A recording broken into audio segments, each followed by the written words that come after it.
Magandang araw sa inyong lahat. Pakitago na lamang po ako sa codename na No One. Tubong Zambales at sa inyo lamang po ako nag-send ng kwentong ito dahil napakagaling po ninyo sa ganito. Ito pong istoryang ito ay naganap sa dati naming bahay. May mga iba na rin naman po talagang nagpapakita. Hindi ko na lamang po paminsan pinapansin. Katulad na lamang ng minsang makukunan ko po yung mga entities na ito, mga boses na kung ano-anong lengguwahe ang ibinubulong kaya nakakatakot pakinggan. May mga yabag na hindi ko rin maipaliwanag kung saan nanggagaling pero nakatitiyak ako na parang naghahabulan ang mga ito. Nasa city po kami pero hindi ko po maipaliwanag na kahit sa ganito palang ka-lively na lugar ay meron pa rin po mga pagpaparamdam. Hindi ko rin po alam kung anong tawag sa naranasan kong ito pero ito talaga yung pinaka nakakatakot. Isang gabi noon, naputol yung himbing ng pagkakatulog ko dahil po nagulat ako nang mamulat ang aking mga mata at doon nga po ay may makita akong isang bata na nasa kadiliman. Hindi ko nga din po alam kung nasa loob pa ba ako ng panaginip ng maganap ito o sadyang totoo nang naganap. Basta nag-i-stand out yung batang iyon. Malinaw na malinaw yung itim na outline niya at alam kong kulot siya na parang taong grasa. Hanggang sa unti-unti ay lumalapit siya sa medyo maliwanag na bahagi ng room ko at doon ay nakita kong nakangiti siya. Nagsalita pa nga siya sa akin, Sir Red, na kukunin kita. At pagkatapos po nun ay naputol yung panaginip ko sa hindi ko rin po malaman na kadahilanan. Ilang araw makalipas nun, unti-unti pong nanghina ang katawan ko at hindi ko alam kung bakit. Hindi naman din po ako sakitin dati. As in parang hindi na ako makalakad pero pinipilit ko po na pumasok. Hanggang sa kinabukasan na nga nun, tuluyan na pong lumala yung sakit ko na hindi ko alam kung ano. Hindi ko nga din pumawari kung lagnat lamang ba ito pero ang alam ko yung init ay nanggagaling sa loob. So nagpa-check up kami at lumabas sa resulta ay UTI. So naggamot ako. Lahat ng mga nireseta sa akin ay binili po namin para gumaling lamang ako. Pero kapansin-pansin na hindi bumababa yung fever ko for how many days. Naka-isolate po ako dahil nung time na maganap po ito, Sir Red, ay yung kausuhan pa po ng COVID at talagang pandemic. Inakala ko nga din po na maaaring ito'y sintomas noon pero doon sa resulta kasi na lumabas ay UTI at hindi ako positive sa virus. Nahirapan din ako makatulog nung gabi dahil parang yung iniinom kong mga gamot na iyon ay mas nagpapahina pa po sa katawan ko. Hanggang sa umabot na nga po ng 5 araw at wala pong nagiging magandang resulta sa aking lagnat. Nagkaubo na rin po ako matapos nun. Hanggang sa naalala ko po yung panaginip ko. Ewan lang kung naniniwala kayo pero naaalala ko po sa paniniwala namin na kapag hindi pantay yung linya sa kamay, meron daw pong gumagawa sa iyo. Tumaas pa nga po halos ng 40 mahigit yung temperatura ko noon at pinaliguan na ako ng malamig na tubig, pinahiran ng kung ano-anong oil, pinasuob at lahat na ay ginawa. Hanggang sa last resort nga nito, Sir Red, ay nagpatingin na kami sa albularyo. Sa kanyang estilo ng panggagamot, tatanungin ka lang niya kung ano ang full name at ang birthday mo. Dahil hinang-hinanga ako nung oras na iyon, nilalabanan ko na lamang yung nararamdaman ko para makasagot doon sa itinatanong ng albularyo sa akin. Umabot na rin kasi ako sa punto noon, Sir Red, na lahat ng iniinom at lahat ng kinakain ko ay isinusuka ko rin. Yun bang parang hindi mo na maramdaman ang katawan mo pero ipinagdarasal ko na gumaling ako. So habang meron pa po akong karamdaman nung panahong iyon, meron din po akong panaginip. Sa panaginip ay nagpakita yung tiyahin kong namatay na. Nakaharap siya sa akin ng nakangiti. Pero habang ngumingiti siya, padilim ng padilim ang paligid na para bang kinukuha na ako, pero pinilit kong iminumulat ang aking mga mata.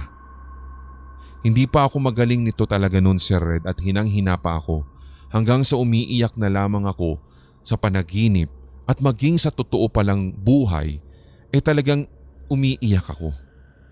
Natakot nga din po sila nang ginising nila ko at inamin ko kung ano ang nakita ko. Hindi po kasi namin afford yung hospital nung time na iyon at natatakot din po ako na baka hindi na rin ako makalabas, or kung lalabas man ako nung panahong iyon ay baka nasa loob na ako ng banga. Alam nyo na po ang ibig kong sabihin. So naghanap pa nga po yung aking mga magulang ng pwedeng utangan at yung hospital na pinuntahan po namin ay sobrang haba din ng pila dahil sa pandemic. Dinala na lamang po ako sa malapit na klinik at swenerohan at nilagyan ng antibiotic yung swero para pampalakas daw ayon kay Doc. Hanggang sa nakakaramdam na rin po ako ng konting pagginhawa dahil nga nawala na rin po yung ubo ko at sabi din ng doktor, magpa-home service na lamang ako at magpa-swab. Buti naman at negative din ako. Gumaling na rin po ako at awa ng Diyos ay yung fever na matagal na pong nag-stay sa katawan ko ay bumaba din. Pero habang ako ay gumagaling, sa pagtulog ko, nakakakita po ako ng liwanag. Yung liwanag na iyon ay nakikita ko po na parang nanggagaling sa isang nagbubukas na gate. Yung gate na iyon, Sir Red, ay mahahaba yung hagdan, malalaki yung hakbang, mataas. Tapos narinig ko na may nagbulong sa akin na kunin ko daw yung susi na naroroon daw po sa isang baitang. Marami akong nakita na mga tao na naglalakad habang yung iba ay bumababa. Yung mga taong bumababa, panay ang titig sa akin. Nililingon pa nga po nila ako, Sir Red. Gusto ko man po sana silang tanungin pero yung mukha po kasi nila ay parang malabo. Para pong haze. Hanggang sa isa nga po sa mga bumababang tao na iyon ang nakita ko at sabi, bakit daw ako umaakyat? Sabi ko ay may pinapakuha at hinahanap kasi ako na susi na pinapadala nung bumulong sa akin pag akyat ko po doon sa taas ng gate na yun. Diretsahan po niya akong sinagot, although hindi ko po nakikita yung buong detalye ng kanyang pagmumuka at itsura. Ang sabi niya, hindi daw ako nararapat sa lugar na iyon. Hindi daw ako dapat pumupunta sa ganong lugar dahil hindi ko pa oras.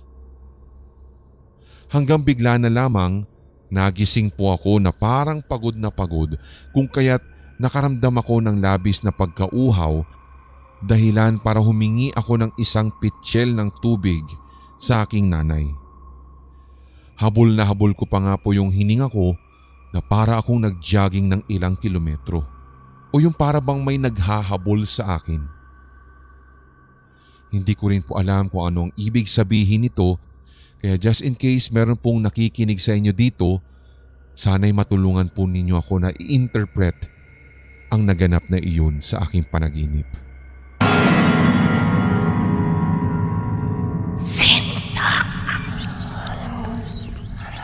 Ako nga po pala si Ailey and not my real name. Kayo po ang pinaka-favorite kong narrator dito po sa horror community, Sir Red. Kaya kayo rin po ang napili ko na pagpadalhan ng kwentong ito. Ang story ko pong ito ay tungkol muli sa lola ko. Gabi na po iyon at tulog na po kaming lahat. Nang bigla pong nagising sina kuya at tito dahil nadidinig daw po nila yung pagtawag ni lola. Sabi nga daw po nila, ganitong ganito yung pagtawag daw ni lola. Carlo, Doming, halinga kayo't tulungan niyo ako dito at ang dami-dami kong dala. Naalimpungatan man daw po si kuya at si tito ay gayon na lamang daw po yung bilis ng kanilang pagbangon at pinuntahan si lola. Pero habang tumatagal at nadidinig nila yung boses ni lola, nagtutungo na po pala sila sa gawin ng sapa. Doon na sila nagtaka sa kung bakit parang pinapahabol sila ni lola. Pero nang matuntun nila yung lugar na kung saan huli nilang nadinig yung boses ni lola, ay wala naman daw po silang nakita doon. Walang tao ni isa. Hanggang sa kinaumagahan, isang masamang balita ang amin pong natanggap sapagkat nabangga daw po si lola at namatay instantly nung time na iyon. Tinanong namin kung anong oras at sinabing naganap daw po ito kagabi. Ito pong second story ko ay tungkol pa rin po sa lola ko, and it happened nung ako po'y grade 7 pa lamang. Baguhan pa lamang po kami sa Cavite dahil nag-move out na po kami kina lola, and given the fact na kay lola po ako lumaki. Pero nung namatay po siya dahil siya ay nabangga ng kotse, kami po ay nag-move out na sa tinitirhan at lumipat na dito sa Cavite. Dito naman po, Sir Red, sa ikalawang karanasan ko ay tungkol sa panaginip. Madalas, nung kami po ay lumipat na ng Cavite, as in ang dalas na mapanaginipan ko si lola. Lagi po siyang naroroon. Paminsan, nadadaanan ko ang isang lugar at alam kong nakatalikod siya. Hulmang-hulma ng katawan niya yun dahil sa buhok din niya. Meron namang pagkakataon na nakikita ko siya sa malayuan at kumakaway sa akin, at dahil sa sobrang layo niya ay hindi ko po maaninag yung pinakadetalye ng kanyang muka kung nakangiti ba siya o nalulungkot. Meron naman din pong pagkakataon nang minsan ako ay naglalakad sa panaginip ko rin, Sir Red, nang may makasabayan po akong isang matandang babae. At hindi ako pwedeng magkamali dahil nung tiningnan ko po yung katabi kong matandang babae, alam kong gawing tiyan ni lola iyon. Pero hindi kami nakapag-usap. Paminsan sa panaginip, maririnig ko na lamang po yung pagtawag niya sa aking pangalan, at paglingon ko naman ay wala siya. Basta't iba't ibang senaryo, Sir Red, na halos araw-araw siya ang laman ng panaginip ko. Pero itong ibabahagi ko sa inyo ngayon, Sir Red, ay yung recent lamang na medyo para sa akin nakakaiyak at nakakatakot at the same time. Doon sa panaginip kong iyon, first time na humarap sa akin si lola. And by this time, alam kong siya na iyon sapagkat yung mukha niya ay malinaw na malinaw kong nakita. Inaabot niya ang kanyang kamay sa akin. Para bang nais niya akong isama o sinusundo na. Sa sobrang lungkot ko kasi nung time na iyon, para bang nahuhumaling na akong sumama sa kanya dahil miss na miss ko na rin po siya. To the point na naging willing na ako na sumama, kung kaya't inabot ko na rin po sa kanya ang aking kamay. Pakiramdam ko kasi noon, Sir Red, ay nag-iisa na lamang ako sa buhay nung siya ay mawala sa mundong ibabaw. Gustong gusto ko na rin pong sumama talaga kay lola. Ngunit hindi ko alam sa tuwing inaabot ko yung kamay sa kanya, at maniwala kayo sa hindi, ilang sentimetro na lamang, Sir Red, ang pagitan ng kamay ko sa kamay niya, ay nagigising po ako. Kung hindi man, may nadidinig po ako na nahuhulog sa gawi po ng room ko o kaya sa gawing kusina na sapat na ingay para ako ay magising at magulat. Sa ngayon, hindi naman na po ako nananaginip.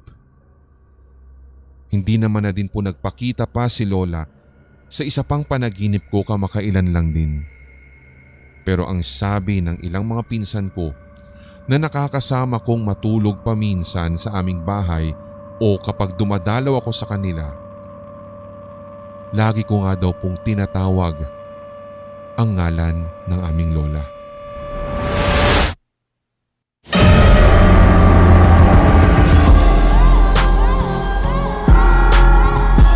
inyong napakinggan ang tampok na one-shot Tagalog horror story. I-like, mag-comment at i-share ang episode na ito sa inyong social media, mga certified kasindak.